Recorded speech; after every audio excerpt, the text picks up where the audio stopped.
Welcome to the Mind Your Own Business podcast and show. I am your host, Elizabeth Upton, and as a former executive, I have seen it all. Our conversations are aimed at inspiring new ways that you can redesign your business and your life so that you can create more time, freedom, and power than you ever thought possible. If you are a highly driven business professional, ranging from I have an idea to an emerging entrepreneur to a CEO who's ready to expand your team, or even if you are an employee who works for one, this show is definitely for you. Join us as we discuss strategies and tips and hacks that will help you to mind your own business, all while not taking ourselves too seriously. There's a little bit of all things business in here, designed to simplify and set your life up for success, from operations, marketing, sales, finance, and mindset to self-care. All of my guests have made an impact in my life, and hopefully they'll do the same for you. If you love to learn and are ready to level up, you're in the right place. Welcome to the show.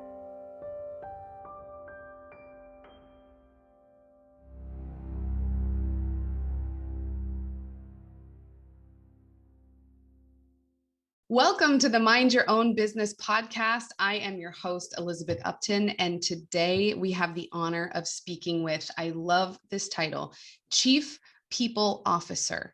She's an advocate for authentic leadership. Yvonne Burke, welcome to the show. Thank you. Thanks, Elizabeth, for having me.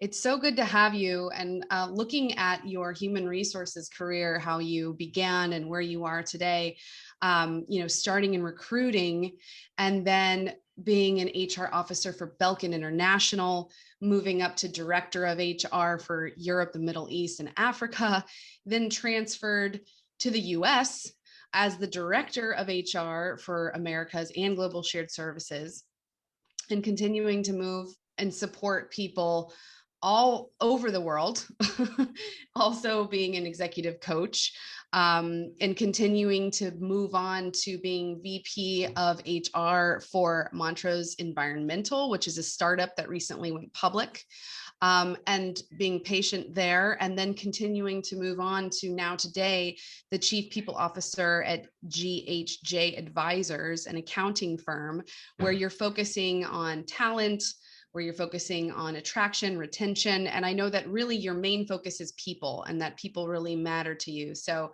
welcome to the show, and let us know a little bit about, like, what is it about people that really matter to you in your world? I think people, it's all about people. Everything we do is about the people, our interactions and our connections, and whether that's in our personal lives or in our professional lives.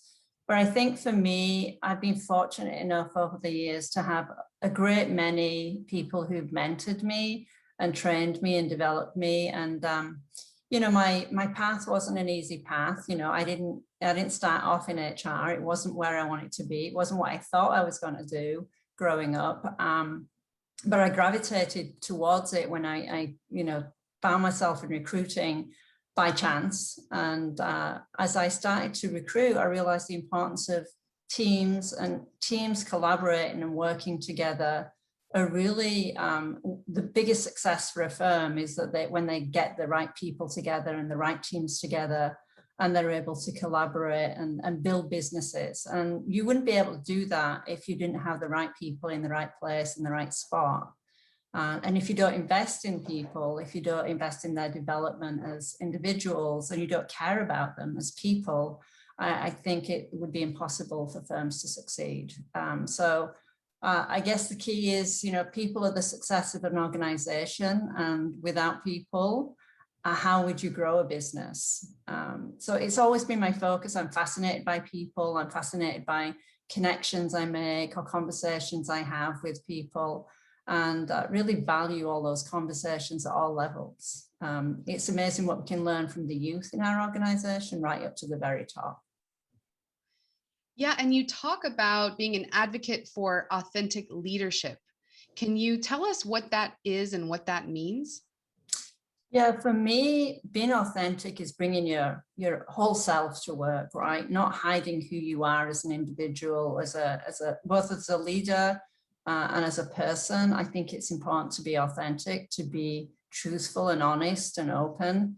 And for me, that means building trust. So as an open leader, vulnerable leader, I built many teams over the years, and I found that the best teams I've been able to build is because I haven't really been seen as somebody who's not part of the team.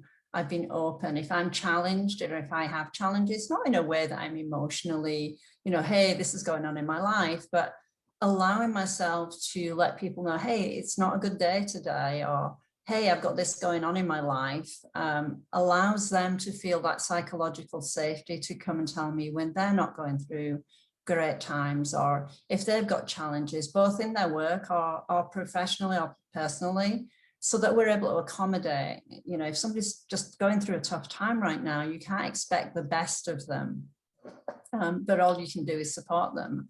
And once they're through those hard times, that's where you get, the payback, if you want to call it that, is that people, if they think that you're able to support them, they will always come back and be a loyal employee. And that's not the only reason I'm a vulnerable leader, it's just who I am. But I do find that when building teams, that allows you to have that loyalty, that trust, and that your employees want to do more for you because you've cared about them as a person, not just as an employee. They're not just a number in my organization. Absolutely. Yeah.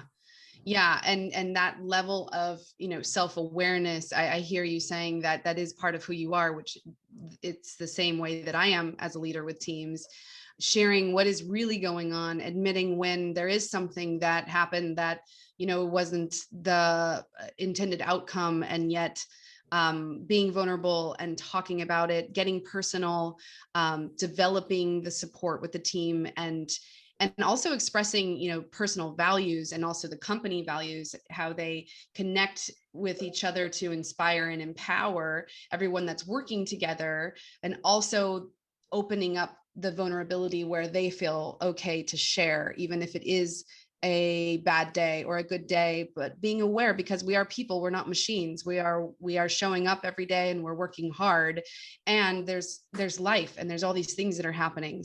So to honor that is an incredible aspect of leadership, in my opinion. And it sounds like that's how you've been able to develop such incredible teams over the time that you have. Especially this year, this last year during COVID, one of the things that, I've had to do is really think about my employees, not only what needs to get done, what we needed to adapt for, right? We went from being in an office every day, speaking to each other, to being fully remote, most of the time on Teams or Zoom calls. Almost daily calls with my team meant that I really was able to interact with them, understand what was going on with them. Some were having challenges with working alone in isolation. Some were just not used to working. How do they navigate their days? Some people had childcare issues. And I think with earlier this year, as we all know, the political unrest had a lot of impact on people, and it was visibly challenging for some of my team members. And it was important to be able to open up those discussions and just ask them how they're feeling. We don't all agree on everything, but it allowed that openness to share, what people were thinking or feeling. And because of that vulnerability and authentic leadership, I think it enables people, even if they disagree, to feel that they have a voice. And we're gonna talk about this. We're gonna have these conversations, difficult as they might be. So I think that vulnerability of leadership allows that openness of communication, even if we have a difference of opinion. So what does that look like in terms of the organization or the day-to-day? Do you have a standing meeting where you're communicating and talking? Can they anticipate that, okay, on Thursdays we have our team meeting and that's when we discuss these things? Is it done as a group forum? Take us a little bit into the nuts and bolts of what that looks like for a team, and how big is the company at this point in time that you're working for? So the company itself is around about 160 people. So a relatively small organization, or medium size, I would say. From a day-to-day perspective, my team, once we actually closed the office, 3 of my team had been with the organization for less than a month at that time. So hadn't had that bonding time, hadn't had that time to get to know each other, nor had they got time to know other people in the organization. So very challenging for those individuals who've just come into an organization. They're now trying to build these relationships on a remote basis via Zoom. So for me, it was important because I was building a group again, I was bringing in new people. It was important for me to make those connections. My calls with them were daily. We had daily calls. We would make sure that half of those calls at least were on a personal level. How are you doing? What's going on in your world? What are the things that you need from me? What do you need from each other? So we've continued those for the last year. Only this week did I ask the team, is this just too much? Yeah, these daily morning check-ins. And I think they're very comfortable with each other now, and we've bonded as a group and a team. And I think we're very comfortable kind of like, let's move these down to maybe a 3-day a week. But they were very important to create those bonds and create that trust, and know that somebody's there always to know or recognize whether you're having a good day or not. And then how do we work together? What are the expectations of how we work? And we don't have the set hours. We're not always all on at the same time of the day. So I think setting that expectations, when you're in the office is easy. Setting them when you're not in an office is a little bit harder. So I don't know whether that answers your question, but yeah. I mean, so what I heard is you're calling every morning and checking in on a personal basis with your team and saying, how are you today, on a personal level? And then is there also a team level where you're able to kind of share as a forum out loud, or is it more on a one-to-one basis? And then you're kind of managing the morale, if you will, kind of from behind the scenes? It's a mixture of all of those. We have the day-to-day check-ins. I have bi-weekly check-ins with everyone one-on-one. So everybody gets their own time. And actually, it's interesting, they like their own time. They like that personal one-on-one touch.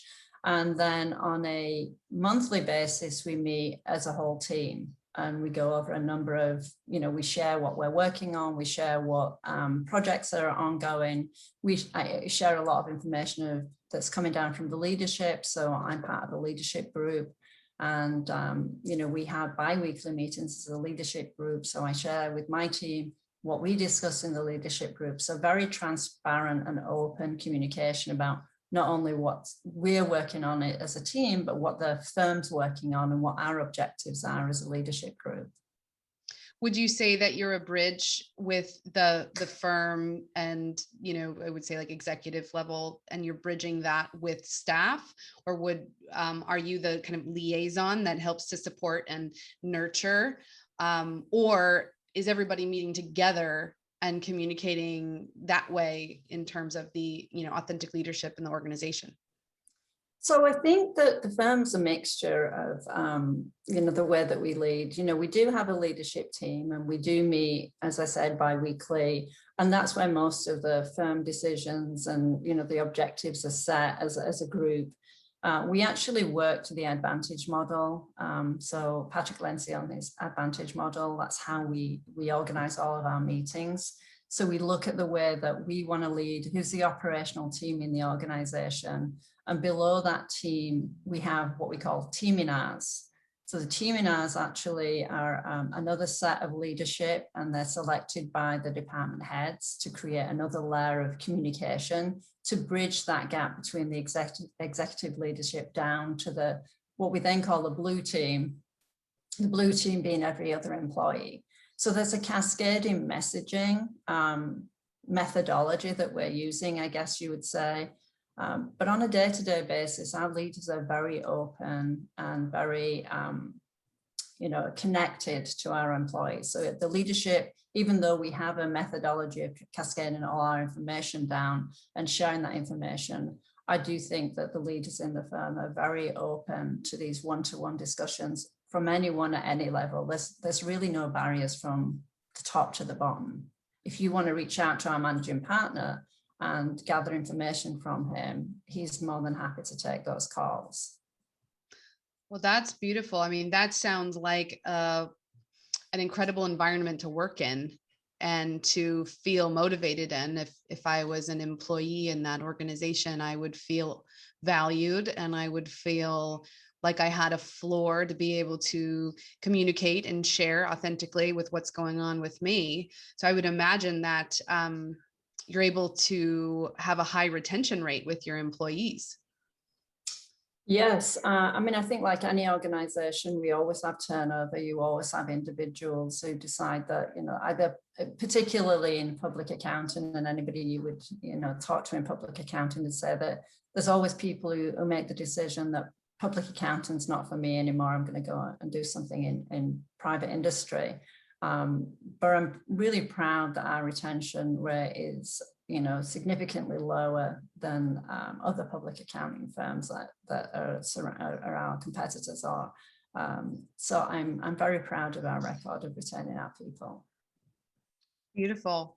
And also you were in the past a VP of HR for a startup that grew from 200 to 1,500 people.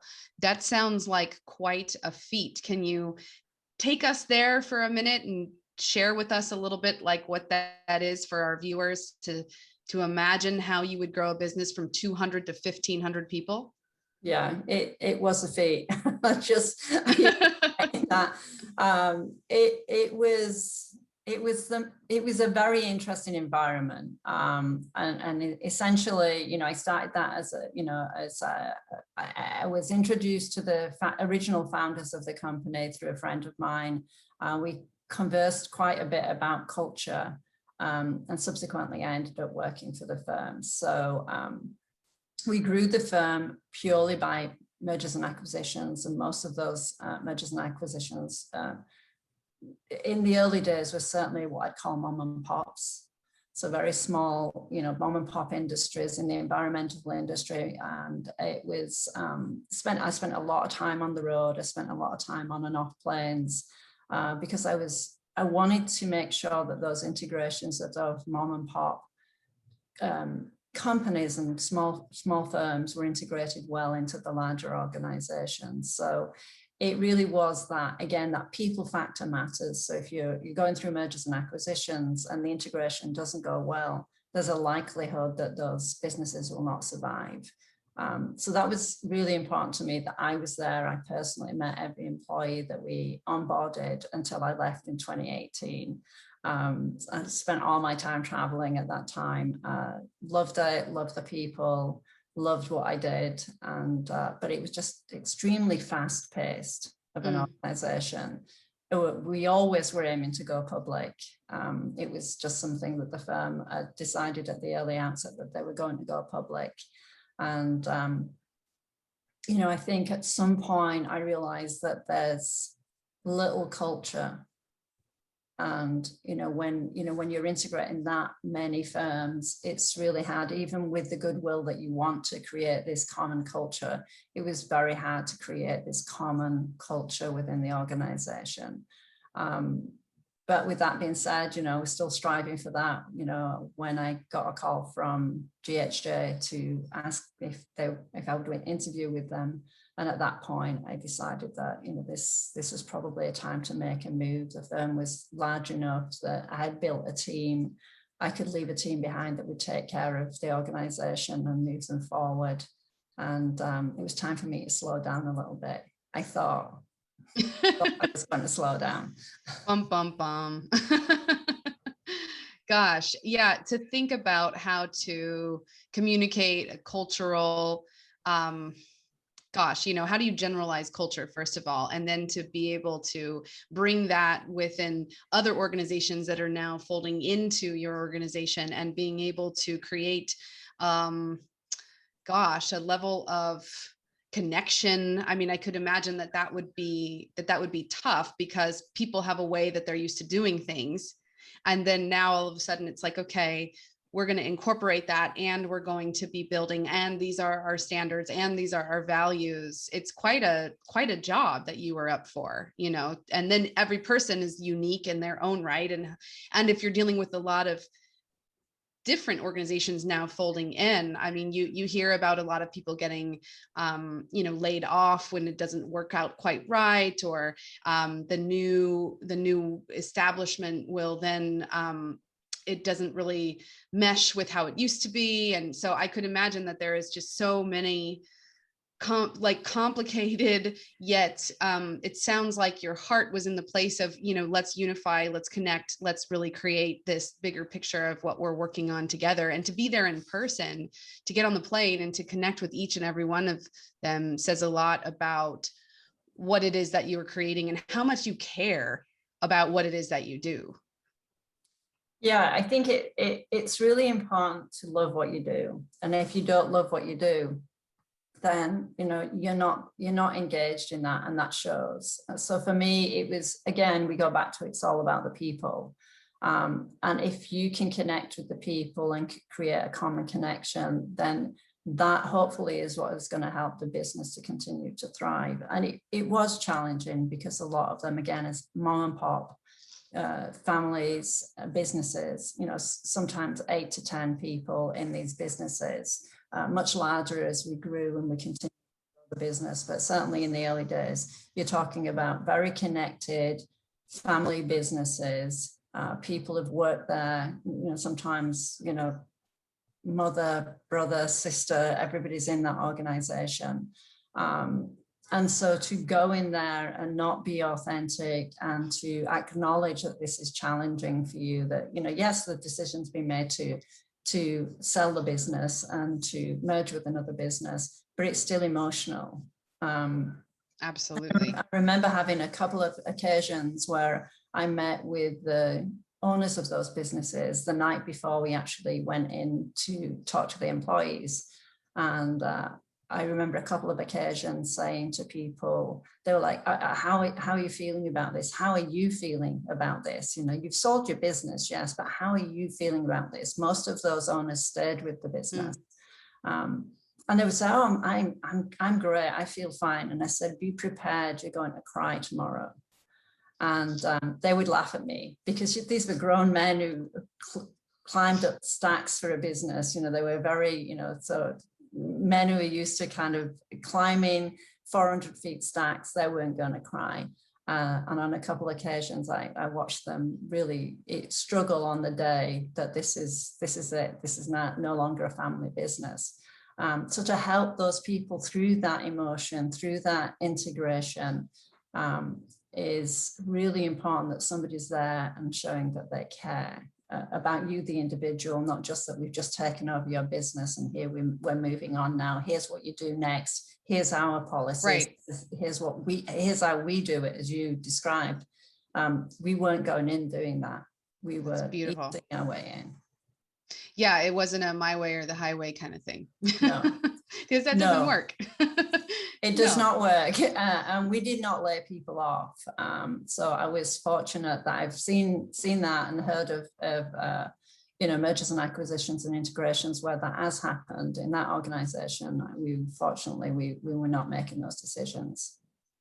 Yeah, it's tough. It sounds like you've been able to be aligned with teams and organizations that also share your authenticity. I'm sure, we're speaking generally, and there's going to be difficulty period when you're dealing with personalities and interests and, productivity and let's get the work done versus how the people feel while they're doing the work. It's quite a balancing act. And it sounds like you've been quite successful at it. Do you have any sleepless nights? Have you had any moments where you take your work home with you and you feel like, oh man, that person is in so much pain and I don't quite know what to do? I've probably had many sleepless nights over the years, over many different things, right? So, you always you know, even during COVID, you know, how are we going to make these changes? How are we going to get our people to adapt? You know, what are the challenges my people are facing? How do I get them back to work safe? Those are always things you think about, and you wake up in the middle of the night, and it keeps you awake, because if you care about people, then those are the things that are going to keep you awake. How do you do this? And certainly in my time at Belkin, we were very successful, you know, a very successful organization, man-made organization again, you know, one man and, you know, an entrepreneur who made a decision how he wanted to build a business, and built this fairly significant business, international business in the end. Up until 2008, hugely successful in the UK and Europe. But as everybody felt that impact of 2008, we did too. And there was some layoffs in the UK office and Europe. I took that really personally. Those are people that I, you know, started a little bit more of my elevation of my career with. Those were people I knew personally, that I talked to them every day. It's really hard to talk to people or to tell someone that they don't have a job tomorrow for no fault of their own. And so those are the days where you have the sleepless nights, and nights where you kind of are waking up thinking, you know, I'm going to have this conversation tomorrow. And it's pretty hard to lose people that you've spent a lot of time with, and they become very personal decisions, but you have to be able to make the decisions and move on. But it doesn't mean you don't lose sleep over it. Right, right. And I know that you're a mentor to a lot of people. Do you also have mentors yourself, so that you're able to go to someone and get things off your chest and be able to be heard and seen the same way that you do that for others? I've had a lot of mentors over the years, and mentors I still feel very strongly about, that they helped me along. They taught me the ways that I should even respond to certain things, right? And I was thinking about this last night. I was telling Yasmin this today, my daughter. I was telling her that, you know, we don't recognize that our first mentor is our parent. And so for me, you know, when I think back about, you know, who have been my mentors, who made me who I am, who made me make the decisions that I make, or gave me the values I've got, you know, it really starts with parents. And we don't always acknowledge that until we're older, that, you know, I actually learned about my work ethics from my parents. I learned that if you work hard and you dream big, then anything's possible. So I think those are the start points for me as I look at mentors, who they were, you know, and who shaped me. And then certainly, you know, in every organization, I've had somebody or more than one person that I could go to and feel like I can have a conversation if I'm struggling, or if there's, you know, just a personality that I'm maybe challenged with. You know, within every organization has those where you have good relationships, and you have relationships where you have to work at them, and you have to kind of figure out, how do I interact? And so in every organization that I've been in, I've been fortunate enough to have those people around me, and being able to feel safe to have those conversations and ask for advice. I think it's the best thing that we can do for each other, or we can ask from others. Actually, can you just help me out here? I need a little advice. What has been one of your biggest takeaways from one of your mentors that you could share with our listeners, that they might also have an aha with? I think one of my biggest takeaways from one of my mentors was to listen. You know, listen and hear, not just listen, but not hear. And so don't always feel, especially as a female, I was a female in a 100% male leadership team in Belkin in the UK. So we were 8 leaders. I was the only female in that leadership group. And my mentor in that group advised me, you don't have to fight. You need to stop fighting now, because you've earned your seat at the table. And so just listen. Don't feel you have to always have an opinion because you're the only female in the room. You've earned your space, and just acknowledge it. And I think that has stuck with me forever.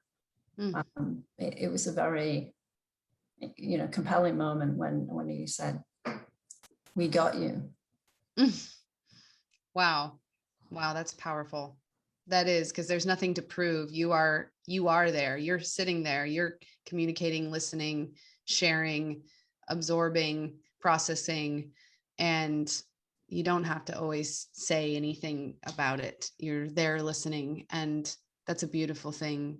What an incredible way to look at it. And also, a bit overwhelming, I would imagine, to be the only woman in the room with 8 men, and then to continue to move on. And have you seen that a lot in your career? And have you seen that more and more women are taking on these leadership roles? I think I definitely have seen it more in my career, and I'm definitely an advocate. Within our GHJ team, we have a women's empowerment group, a women's empowerment series. We take it really seriously, and I'm definitely seeing it. We still need more, or we can always do with more leaders at the table.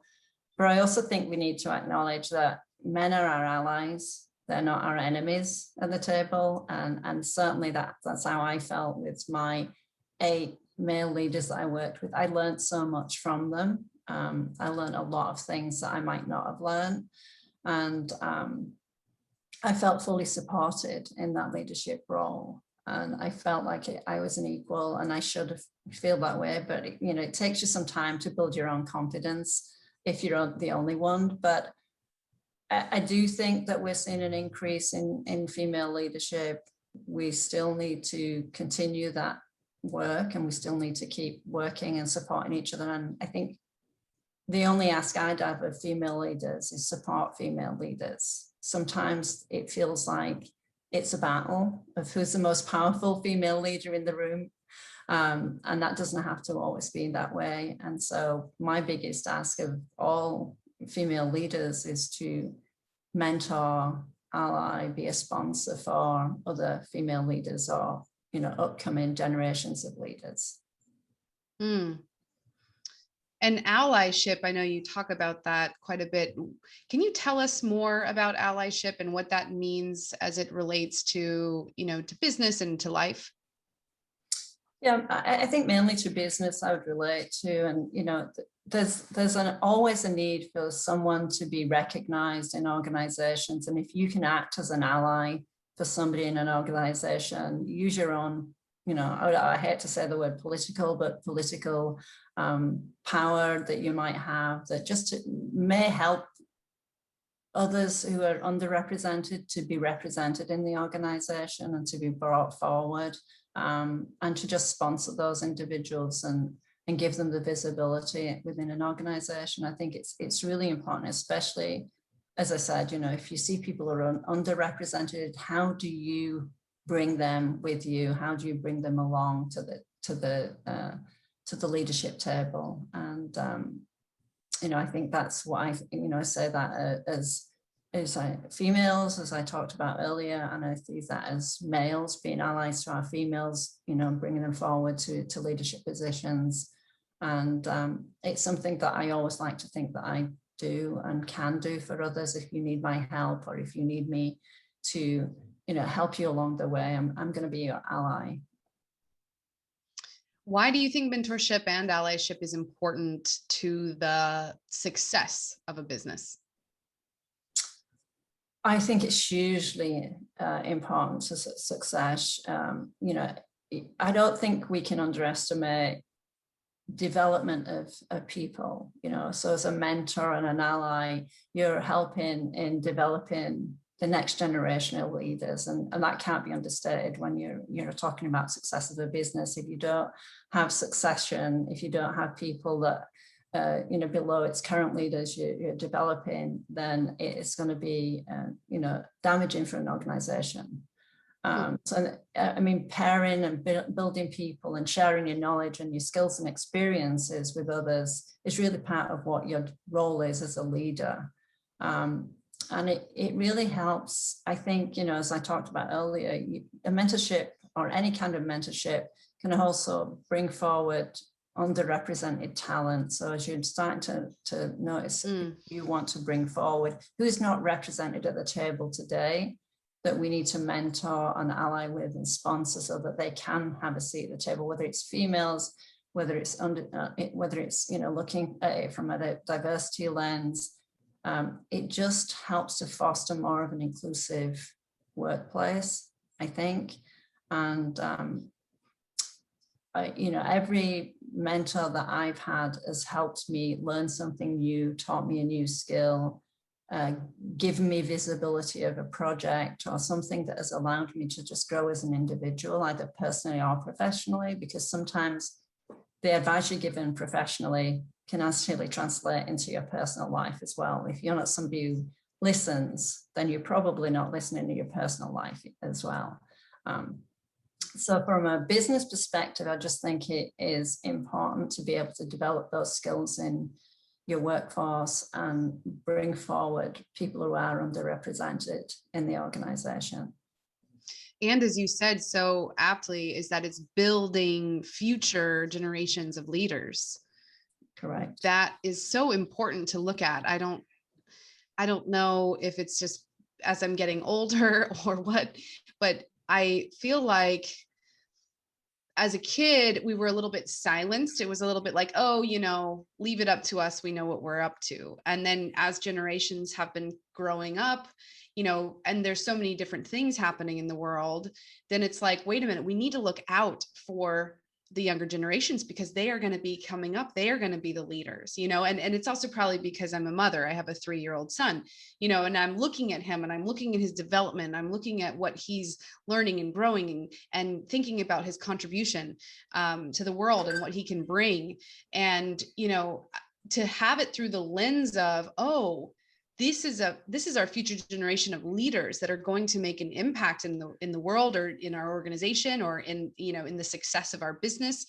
I would see that as the purpose, right? Because sometimes we can get stuck in the minutia of the day to day. But if you can see the purpose of the big picture of, oh, these are future generational leaders that are going to make an impact, suddenly what you're doing as a mentor, as a leader, as an ally, it has such a bigger impact, and it has such a bigger alignment to remind you of why it is that you're doing this. And so if it takes a little extra time out of your day to have that conversation or to do that, boy, does that really make a difference. And suddenly it's not just about getting things done. It's about what it is that we're contributing to everybody on the whole.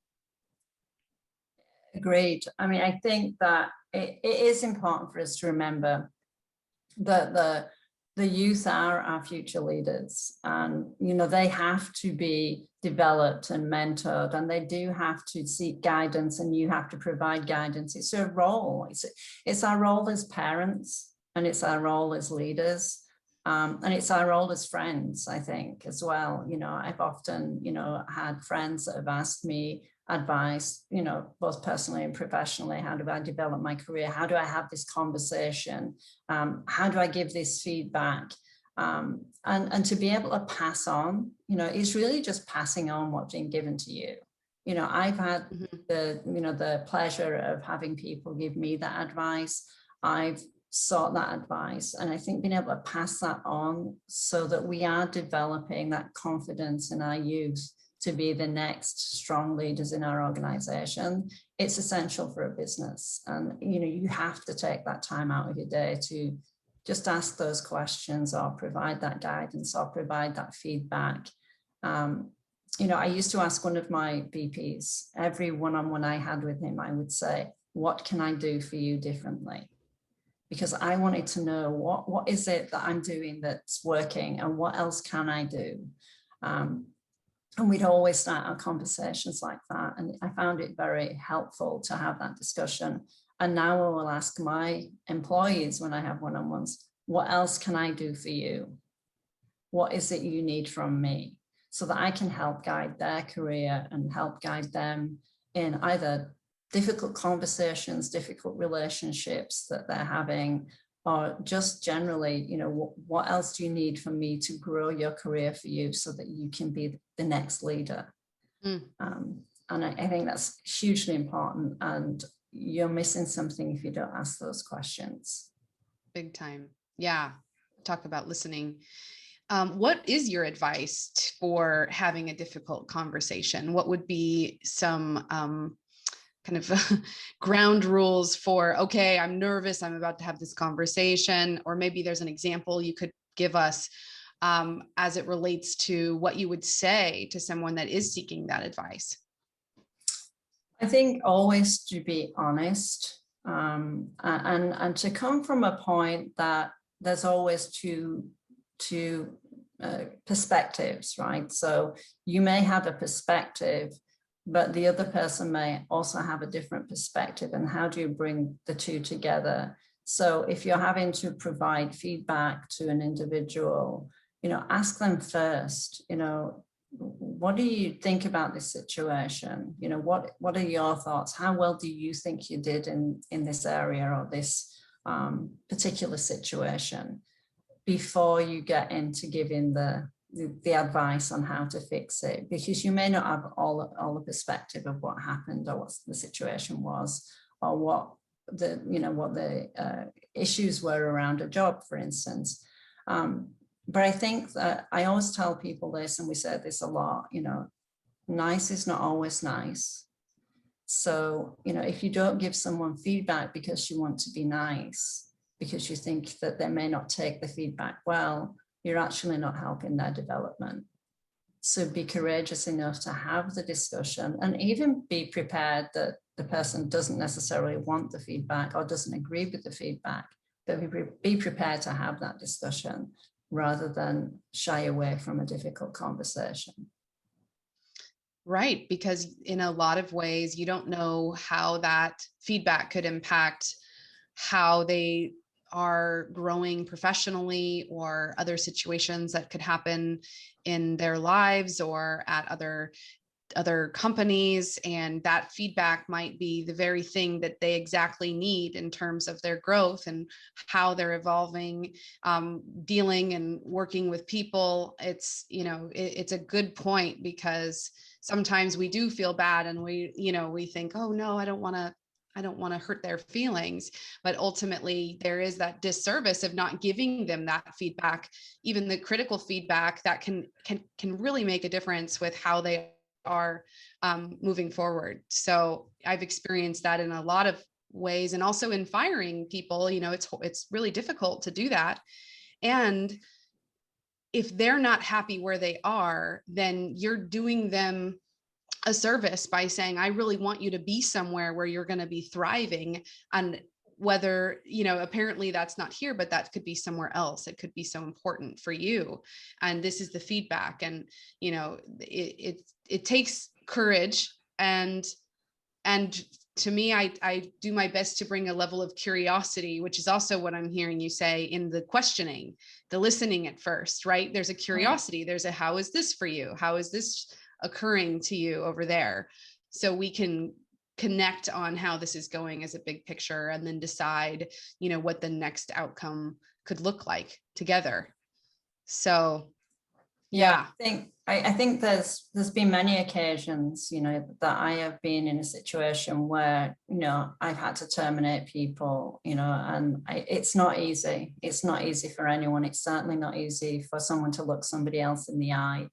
But similar to you, you know, I've had many occasions where it's not really about whether you're not doing a good job. It may just not be a good fit for you. This role may not be a good fit for you. This organization might not be a good fit for you. And I've had those conversations with people where I have said, you might want to rethink the job that you're doing.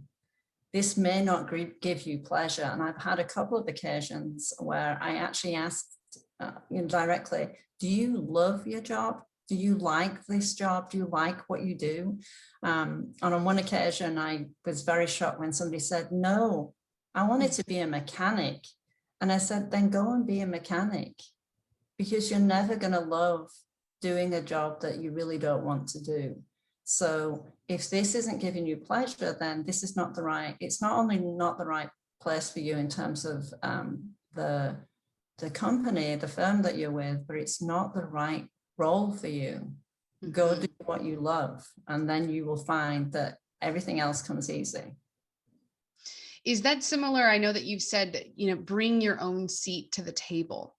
What do you mean when you say that? Bring your own seat to the table. Yeah, I think many people are really waiting to be invited into a discussion, or be invited into a meeting, or be invited to a project. I really want to be involved in that project, but I didn't get the invite. Well, did you ask? Did you say, did you ask anyone involved in this, can I be part of this group? Can I be part of this project? This is something I'm really interested in. If you're in meetings and you really have an opinion and you don't express your opinion, you may get frustrated if something that you really thought should happen doesn't happen. So don't wait to be asked, I guess, is my biggest piece of advice. And if you want a seat at the leadership table, then you have to find, again, your mentors, your allies, your sponsors that will help you get that seat at the table, that can provide you with the development or mentorship. And so don't be afraid to ask. If you see someone that you respect or admire, or does something in a way that you would like to know how to do that, or you can improve on that, don't be afraid to ask those individuals for help. It's never something that somebody's going to say no to. I don't believe anybody's going to say, no, I'm not going to help you, or no, I don't want to mentor you, or there may be times that there's a project team put together, but at least you've expressed your interest, and that somebody knows so that next time something comes up, you might be invited to that table. So that would be my advice. Never be afraid to ask. Yeah. Yeah. And what advice would you give your younger self? I would say to my younger self, I was a little shy in my early years of my career to be bold, to ask for what I wanted, just similar to what I've just described. So I would wait to be asked. I would wait for somebody to invite me. And so I'm a little more bold in my, older years, so to speak. But I would say to my younger self, be bold, be compassionate, be prepared to give of yourself, to give something to others as well as thinking about yourself personally, and be curious. I say this to every person I speak to starting their career: never be afraid to ask lots of questions, and don't be scared to be different. Yeah. To switch gears slightly around, I know we had a previous conversation about the impact of going to a virtual company, right? So everyone now is in the same building, and now they're working from home. And it was interesting because you were sharing with me, and I also saw on LinkedIn, Jennifer Moss, she wrote a book about burnout. I think it's called Happiness. What is it called? Let me just pull it up really quick. Unlocking Happiness at Work. And I was so curious as to, you had mentioned that the younger generations, I don't know if you would consider them like Gen Y, Gen Z, that they were struggling more than any of the other generations with working from home. And that was also what was said in this interview that I was watching, about how in the interview, they were saying that in their personal life, that there's not a lot of connection out in the world. And so as a result of not having a lot of, I don't know if it's friend connections or whatever the level of support is, going from not having as much support and then working from home, that the isolation was really impacting their morale, and that it has been really difficult. And I know some of my friends' companies, they've had a lot of turnover with that age group. And you shared with me that that was also something that you were experiencing. So I'd love to dig in a little bit on that. Yeah, I think overall, the last year has been difficult for all age groups, right?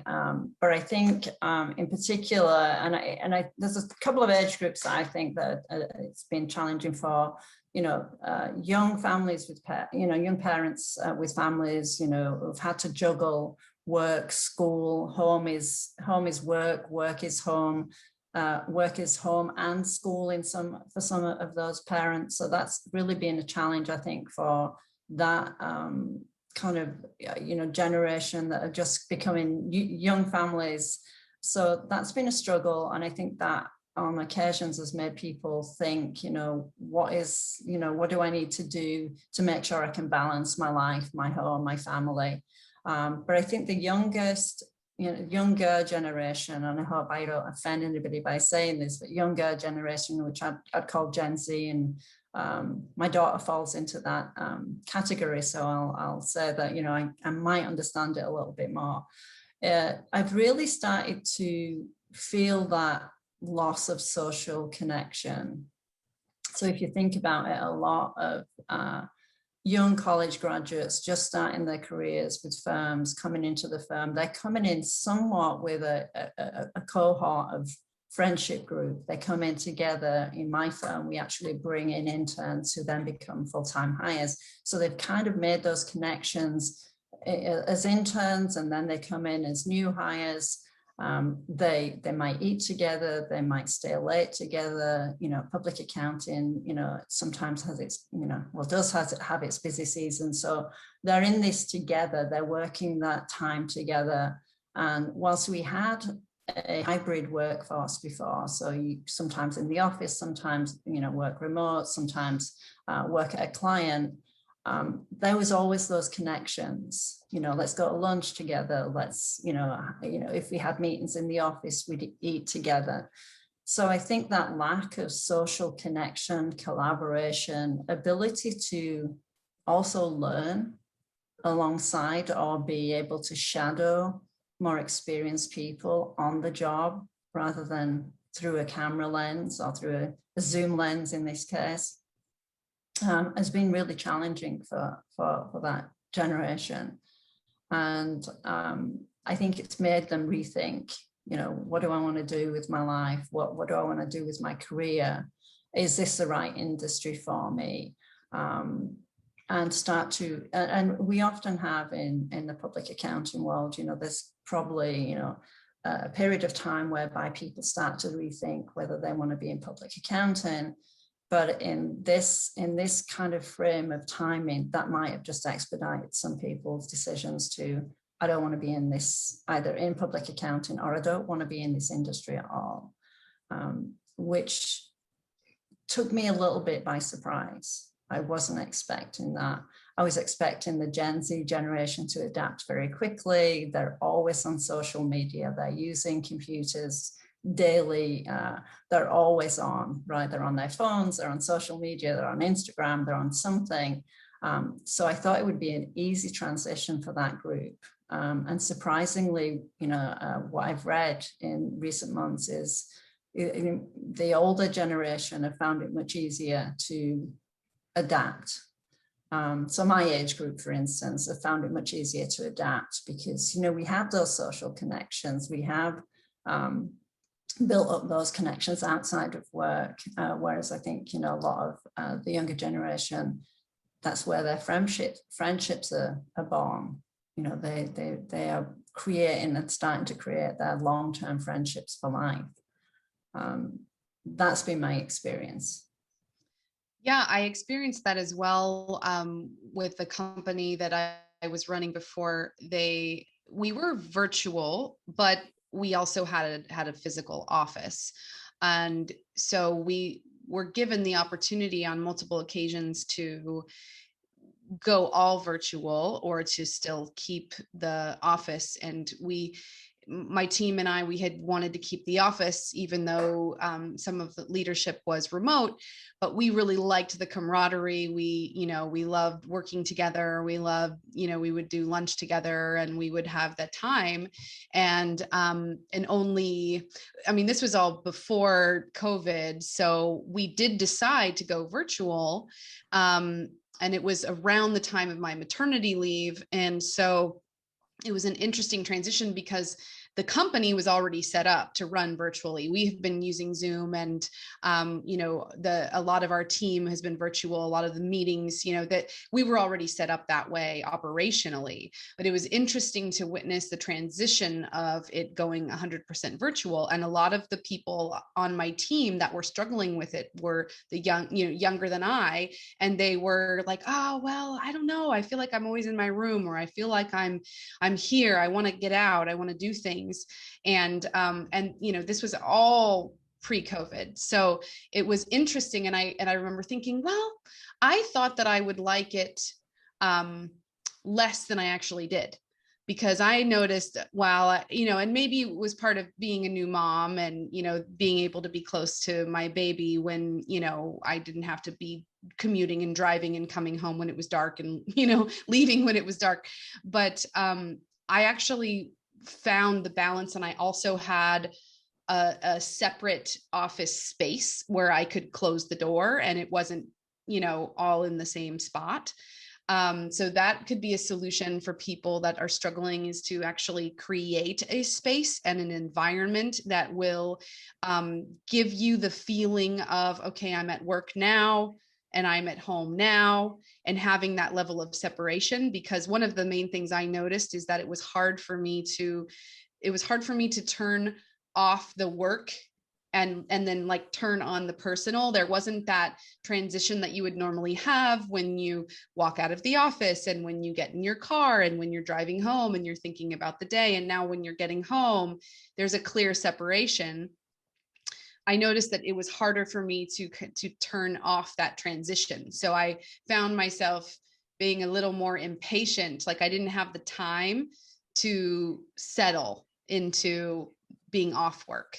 And so that was a little tricky for me. And I started noticing, okay, I need to give myself some time to turn off from the day and from all of the work and kind of turn on to the family time and the getting ready for the dinner time and things like that.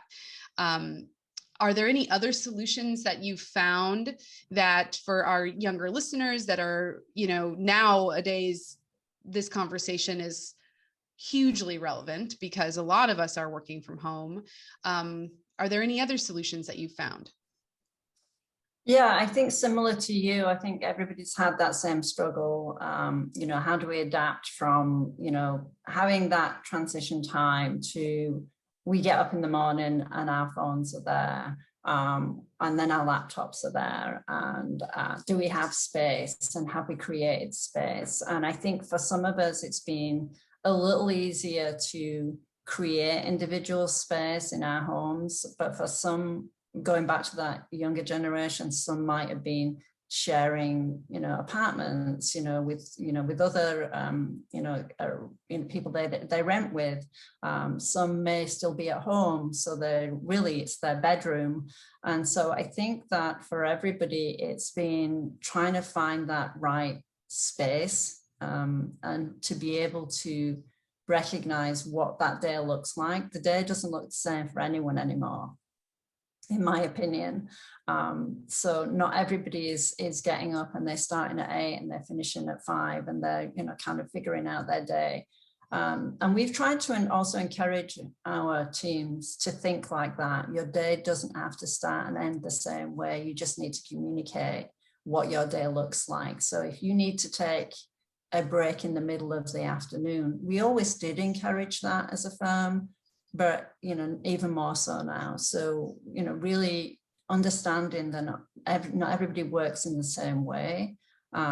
We've tried to encourage internally as a team, and we actually just had a conversation about this in an earlier call. Let people know when you're available. or in fact, be aware that if you want to send an email, at 11 o'clock at night, because it works for you to be working at 11 o'clock at night, that you put that on a delayed delivery, so somebody's not getting that email at 11 o'clock at night and they're suddenly realizing I need to answer that because now I can hear it on my phone and on my laptop.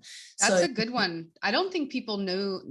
I was even talking to a friend of mine and she puts a lot of her emails on delay, and so it will go out in the morning. So what we're talking about for our listeners is there is a setting that you can do in your email, so you can still draft the email. So let's say it's 11 o'clock and you have this idea, or you're thinking about the meeting for tomorrow and you want to put down the agenda items, let's say, or the talking points. You can take that, do the notes, write it down, draft it, and then you can actually schedule it so that it will go out at 9 a.m. the following morning, or at 8:30 a.m., whenever it is that you want it to. And you can set that up also for your clients. So you can set it up, let's say that there's a client that you have and they're typically available between 2 p.m. and 3 p.m. on, Monday through Friday. Well, you can schedule it so that it's going to hit their inbox when they're more active.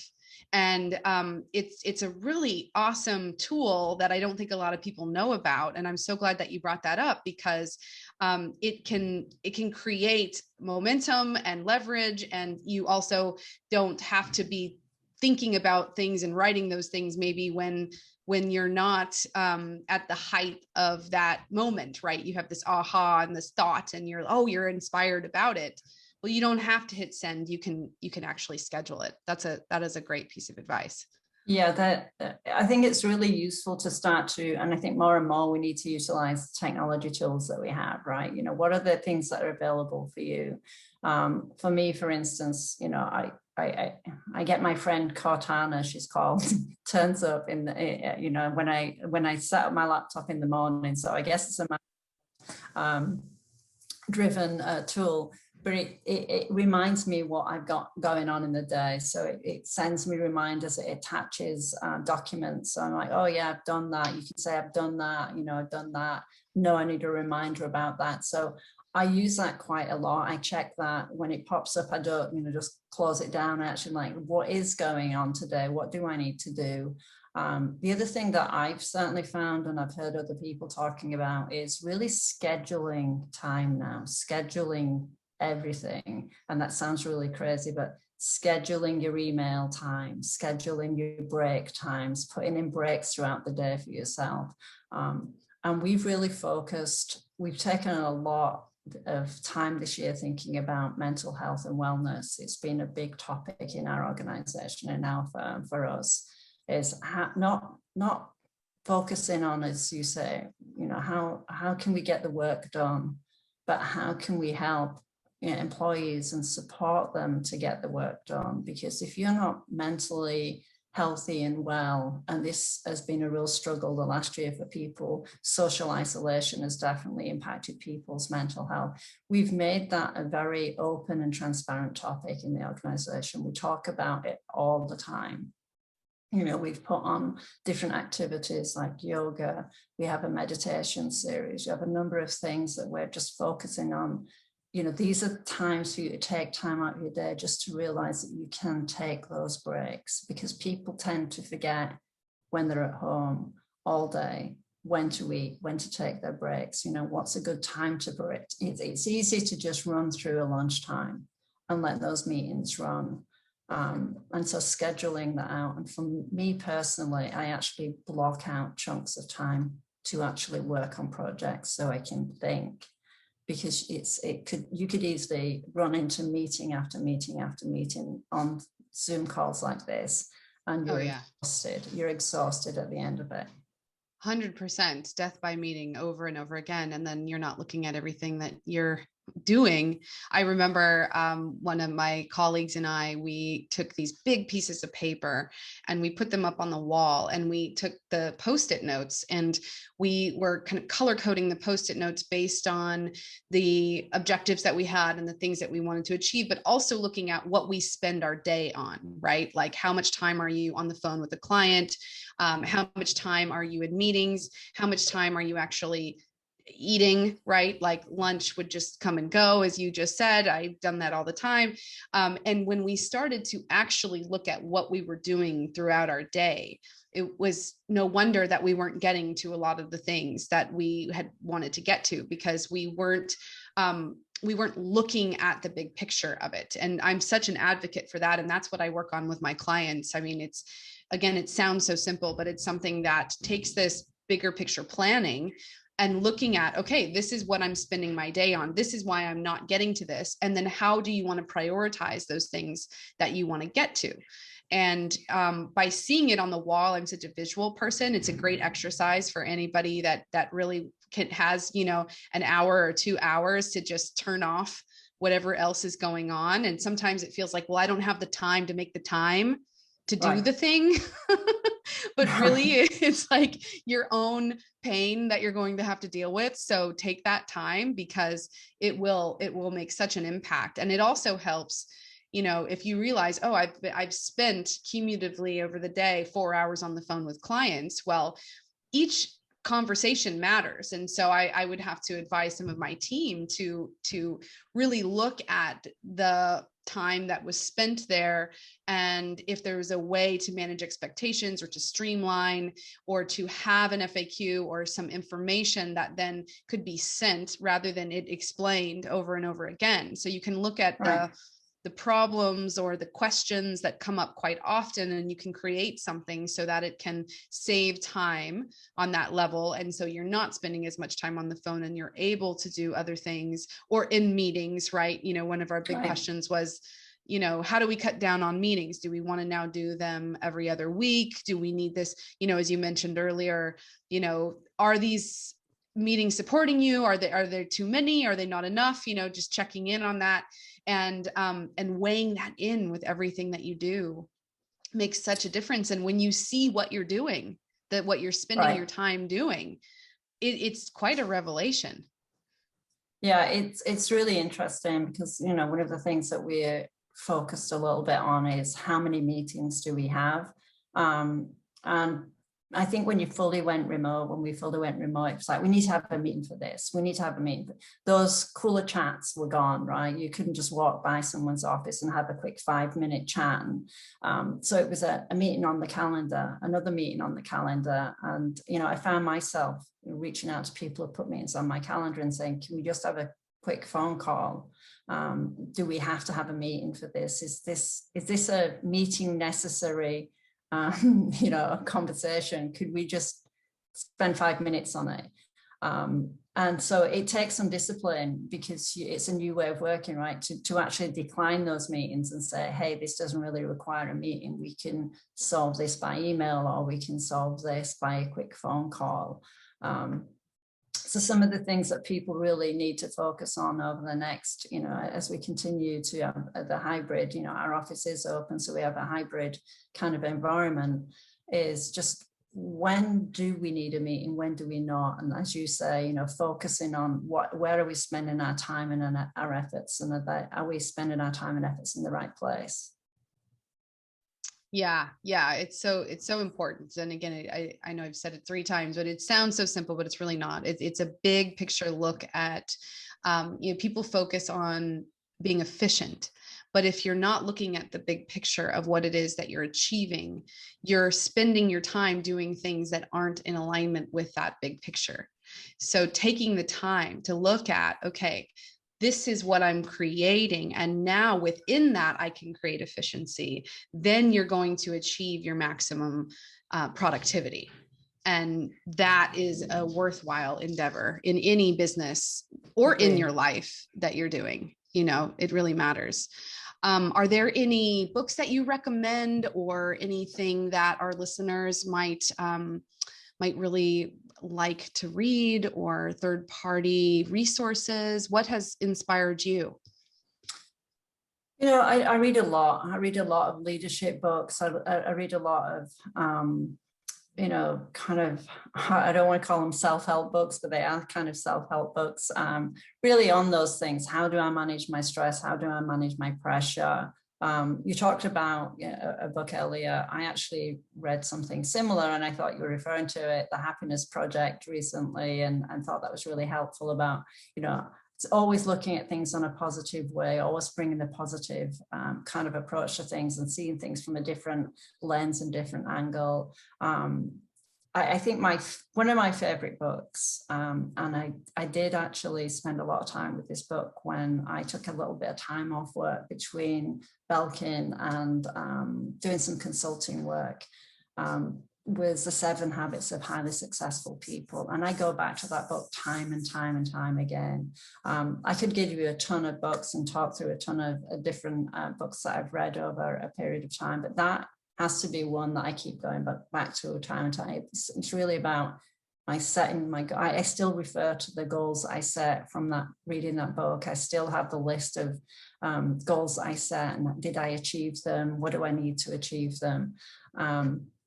And so I think, I would say that's my favorite book ever. And the other book that I often refer to people is The 4 Agreements. And I like that book just because it's very simple and easy to read, but it takes you back again, about a lot of different areas. And the one that I talk about a lot is never make assumptions. Don't assume anything. Just always want to know, what are the facts. Don't just make these assumptions, because you can misread relationships and conversations by making too many assumptions. You are reading my mind. It's so, funny, I just pulled 7 Habits of Highly Effective People off my shelf last night. And I had thought, oh, do I still have that book, and do I need to order it again? And I went and looked, and I found it, and I put it right up here in the front room so that we have it, because I have kind of our reading that we're doing now really present, so we can just grab it. So I just pulled that off. And then the 4 Agreements is something that I have printed up, and I have it in the kitchen near the water. So when you're drinking the water, you're reading them. And I live by the 4 Agreements, and I will remind myself, and not making assumptions is so major, because we can so quickly create these stories in our minds of what we think something means that someone said. And it's like, oh, well, they said this, but they really meant that. And this is that, and we can drive ourselves crazy, especially in the workplace. Yeah. Another one is not taking things personally. And I know that that's a really big one across the board. It's like, don't make assumptions, don't take things personally, always do your best. And what is the 4th one? This is the one I always forget. Testing me now. You're testing me. I'm going to leave that to you, Elizabeth. Always do I don't know why I always forget this one. Do you think that maybe this is the one that I need to know the most, because I'm always forgetting it? Personally, do your best. And I think it's the power of your word. The power of your word. I think you might be right. Yes. Don't use your word against yourself or others in a disparaging way, is really the essence of it. I'm not reading the whole thing, but yeah, I think those are so important, right? I think the ability to not always assume, because you do get stuck inside your head, then you're assuming that somebody maybe had an ill intention, and there was no ill intention. Just, the words that they articulate may just be misinterpreted. And, I suffer from that sometimes with an English accent. I'll use certain words, and then, it comes out all wrong sometimes. But it's like, I didn't mean it in the way that it appears to have come across. So, let me explain it. That goes back to people asking, and seeking clarity. And then I think the other thing of, just let things go. Don't take it personally, don't assume that any ill intent. And I think it just takes you to a different level of conversation with somebody if you automatically go, assume something, or you take things personally when they weren't meant to be taken personally. And even if they were, move on very quickly. let it go, Right. and move on. Yeah. Yeah. Yeah. Why take that on when you can let that go and really move forward? And yes, it's be impeccable with your word. That's the other one. So something that we can all strive for, something that I definitely work on in my life all the time. And I always recommend this for my teams as well, to read this book. And my friends, I have a group of women that we meet together, and I did a talk on this and sharing it with everyone. So I'm so glad that you brought that up. How can we stay connected with you? Where can we hear more, learn more, and stay connected with you? Yeah, you can find me on LinkedIn, Yvonne Burke. I'm, easy to find, and happy to connect with anyone on LinkedIn, and anyone I can help support and give advice to. We're happy to link with you and provide advice if needed. Thank you. Thank you. Yeah, and we will have the links down below in the show notes. And we'll also link to the books that we're talking about today. And thank you, Yvonne, for being here with us, for taking your time, and for being such an advocate for people, and for being a leader and a mentor in teaching and showing and really walking your talk. I know that you've made an impact in people's lives, and grateful that you're here sharing with us. And is there anything else that you would like to say before we wrap? No, I just want to say thank you, Elizabeth, for giving me the opportunity to talk to you and talk to everybody who's listening to this. And my only piece of advice to everybody is, whatever you've learned and whatever experiences you have, pass it on. Recognize that I used to need those pieces of advice and that leadership, and the more we can pass on, the greater leaders we're going to create for the future. So that would be my one ask of everybody: pass it on. Pass it on. Pass it on, everyone. Well, thank you so much for spending your time listening to us today. I hope that you got a lot out of our conversation. And this is Elizabeth Upton signing off and reminding you to mind your own business. Thank you so much for listening to this episode. I hope that you got a lot out of what we talked about today. If you are watching from YouTube, then please give the video a big thumbs up if you did. Make sure to hit subscribe down below if you haven't already, and turn on the notification bell so you never miss an episode. If you are listening from Apple Podcasts or wherever you listen to podcasts, because we know that there's a lot, please take a minute to subscribe if you haven't, and give us a review. It helps others to find the show, and it puts wind in our sails, literally. So please do that. We are at MYOB Podcast on Instagram, and I am at Elizabeth Upton Coaching on Instagram. If you are interested in following along there, we offer a lot of bonus material. And there is a link to the show notes down below in the description box, along with the resources we discussed in today's episode. Most of all, thank you for honoring yourself. Thank you for investing your time with us today. No one is going to be more of a champion for your growth than you are. So always remember that. Keep showing up. And this is Elizabeth Upton signing off and reminding you to always mind your own business.